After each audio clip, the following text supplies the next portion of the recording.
Opa, vamos revisar um pouco a respeito de protozoonoses. Mais especificamente, gente, a aula de hoje é sobre doença de Chagas. Está lembrado dessa parasitose? Vem revisar a biologia comigo agora!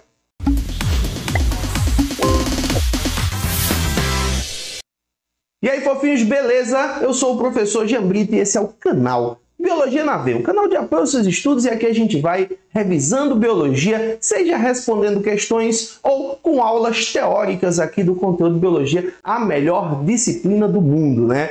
Hoje, pessoal, fiz aqui uma chave resumo, na verdade um tipo de mapa mental aí para vocês memorizarem melhor, e a gente vai comentar um pouco hoje para vocês a respeito da doença de Chagas. Ó, tem o título aí bem bonitão para vocês. Doença de Chagas. Esse é o tópico da nossa aula de hoje, tá? Primeiro passo, pessoal, eu preciso que vocês lembrem que a doença de Chagas ela é uma protozoose. A gente também pode chamar de protozoonose. A gente não pode chamar de verminose, tá, gente? As verminoses são doenças causadas por vermes. E os vermes, eles são animais invertebrados de corpo alongado, tá? Então, nesse caso, não é um animal, é um protozoário o causador da doença de Chagas. Daí, a gente vai chamar a doença de Chagas ou de protozoose ou de protozoonose. É um termo que a gente usa para fazer referência às doenças causadas por protozoários. Existem várias outras doenças conhecidas, tá, gente, causadas por protozoários, tais como leishmaniose, a toxoplasmose, a amebíase, a giardíase, tricomoníase. Todas essas doenças, malária, né? Malária que é muito famosa, já caiu no Enem algumas vezes, todas essas doenças são causadas por protozoários, tá? Essa doença de Chagas, especificamente, a doença de Chagas, ela tem como agente etiológico o Trypanosoma cruzi. O Trypanosoma cruzi é o nome científico que a gente dá ao protozoário que é responsável por causar a doença de Chagas, tá? Cuidado, tá, gente? Para não confundir o termo agente etiológico com agente transmissor. No caso, o agente transmissor é o vetor da doença, né? Se você ouvir esse termo vetor, faz referência ao agente transmissor. O vetor pega num canto e leva para o outro. Tá? Nesse caso, tá, gente, a doença é causada pelo Trypanosoma cruzi. Então, a gente disse que ele é o agente etiológico da doença de Chagas. Ele é um protozoário do grupo dos flagelados ou mastigóforos. É interessante, tá, gente, lembrar para vocês que protozoários eles são classificados normalmente levando em consideração a forma ou estrutura de locomoção que eles possuem. No caso aqui, você tem um protozoário flagelado, então ele possui flagelo, a estrutura de locomoção que ele apresenta, tá? A transmissão da doença de Chagas, tá, pessoal? Transmissão, ela envolve um agente transmissor, né, que a gente vai chamar de barbeiro. É o vetor da doença. Esse barbeiro, tá, gente, é o nome popular que a gente dá para ele, né? Ele também pode ser chamado em alguns locais de chupança.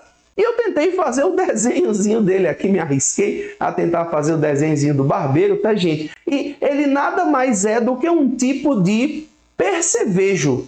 Todo mundo já ouviu falar em percevejo, né? Percevejo é aquele besourinho, tá, gente? Não é mosquito, tá? É um besouro. Quando a gente bate nele assim, ele libera uma substância fétida, né? Um cheirinho, um mau cheiro, né? Ah, Jean, então já tive contato com um barbeiro desse. Então ele podia ter passado esse Chagas para mim. Olha, sim, mas é bom lembrar para vocês que nem todo barbeiro está contaminado com o protozoário, tá? Então não seria todos eles que iriam transmitir a doença, né? Então, cuidado, tá, gente, que tem uma pegadinha clássica que cai em provas sobre doença de Chagas, que é a pegadinha que fala que o barbeiro ele transmite a doença através da picada. Está incorreta essa informação, tá? O barbeiro transmite a doença de Chagas através das suas fezes. Geralmente, o barbeiro está picando o indivíduo e quando ele está se alimentando, ele se alimenta do sangue do indivíduo ao picar, né? Quando ele está se alimentando, ele defeca. Aí a pessoa, ao coçar a região, ela espalha as fezes que terminam entrando pelo orifício formado na picada. Essa é a forma mais clássica, mais tradicional para a transmissão da doença de Chagas. Outra coisa, pessoal, o barbeiro ele recebe esse nome científico aqui, ó, Triatoma infestans. Então, é um besouro, é um inseto da família dos triatomídeos, a questão pode fazer referência a isso também, e a transmissão se dá através das fezes dele.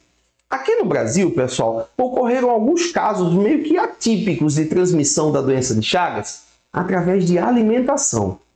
No Pará, tá, pessoal, alguns casos de transmissão da doença de Chagas aconteceram por consumo de açaí contaminado. Em Santa Catarina, pessoal, tivemos alguns casos de pessoas que tomaram caldo de cana contaminado e pegaram doença de Chagas. Em ambos os casos, tanto na produção do açaí como na produção do caldo de cana, por acidente o barbeiro foi triturado junto ali com o açaí, junto ali com o caldo de cana, e as fezes dele não saíram aí desse ciclo, terminaram entrando nessa alimentação, as pessoas pegaram de uma forma atípica por ingestão. Aí, pessoal, recomenda-se sempre o cuidado ao preparar algum tipo de alimento, né? Cuidado, verificar se tem algum tipo de besouro ali, se não tem o barbeiro por perto. E no caso dos grandes produtores de açaí, pessoal, o problema foi resolvido, né, com a obrigatoriedade desses grandes produtores de açaí de pasteurizarem, fazer a pasteurização, ó, de alimentos. Se der para pasteurizar, beleza, porque essa pasteurização ela descontamina, né, e torna o alimento livre aí dessa contaminação para a doença de Chagas, tá? Transfusões sanguíneas também podem transmitir transplantes de órgãos. Agora, nesses casos, tá, gente, só se não houver uma fiscalização, né? Não houver uma análise do sangue que vai ser transfundido, se não houver análise do órgão que vai ser transplantado, ou do indivíduo, né, que vai fornecer esse órgão também, então é possível também essa transmissão. É interessante lembrar, tá, pessoal, que o barbeiro é um besouro que gosta muito de construir a sua moradia em casas de pau a pique. Vai aparecer a imagem aí de uma casa de pau a pique para vocês. A famosa casa de taipa, aqui no Nordeste a gente usa muito esse termo. Aquela casa que tem a parede de barro, tá? Uma armaçãozinha de madeira, parede de barro, geralmente com palhas, né, no telhado. Então, a casa de pau a pique é o local, né, que o barbeiro geralmente escolhe para fazer a sua moradia. Então, só o fato da gente não construir casas desse tipo já termina sendo uma medida profilática. Daqui a pouco a gente fala sobre isso para vocês, ó. Vem para cá, gente. A doença de Chagas, o que ela causa principalmente no paciente? Ela pode causar uma série de problemas, tá? Mas geralmente as questões que vão abordar doença de Chagas, tá, gente? Elas vão falar a respeito do aumento de órgãos internos, né? A doença de Chagas também ficou conhecida como doença dos mega, porque termina provocando aumento de órgãos internos, né? Principalmente, pessoal, o aumento do coração. A gente chama isso de cardiomegalia ou megacardia. O pessoal mais tradicional, o pessoal mais antigo, costuma chamar também de coração crescido. Coração crescido.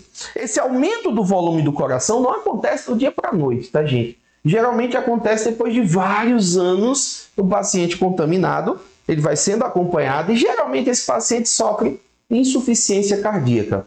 Apesar do protozoário Liponossoma cruzi ser um protozoário flagelado, ao entrar no coração, ele perde o seu flagelo e origina uma forma chamada de amastigota.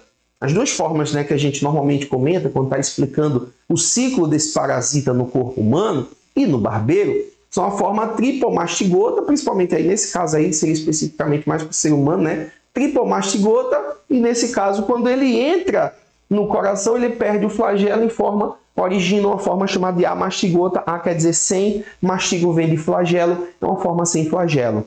E, pessoal, não vale a pena abrir o coração do paciente para tentar tirar um protozoário, porque a cirurgia cardíaca é cirurgia de certo risco para o paciente, né? Risco de morte, risco de perder o paciente. Então, como não é uma doença que normalmente mata muito, às vezes o paciente passa 10, 15, 20 anos com doença de Chagas, não vale a pena fazer nenhum procedimento cardíaco, a não ser que o paciente já esteja aí com risco de morte, tá? Qual a profilaxia, gente, para essa doença? Qual a profilaxia para a doença de Chagas, ó? Combate ao barbeiro, medidas de combate ao barbeiro, às vezes até com o uso de inseticida, tá? Mas que não é tão viável para o ecossistema, né? Uso de telas em portas, janelas, até o próprio uso de mosquiteiro, né? Vai fazer com que tenha uma proteção contra esse barbeiro. Construção de casas em alvenaria. Casas em alvenaria, tá, gente? São casas de cimento, tijolo, evitando a construção de casas de pau a pique. Eu sei que quem constrói esse tipo de imóvel não constrói porque tem condições de produzir outro tipo de imóvel, né? Então a gente tem que entender isso também. Daí a gente precisa de uma contrapartida de incentivo para a produção ou construção, né, de casas em alvenaria.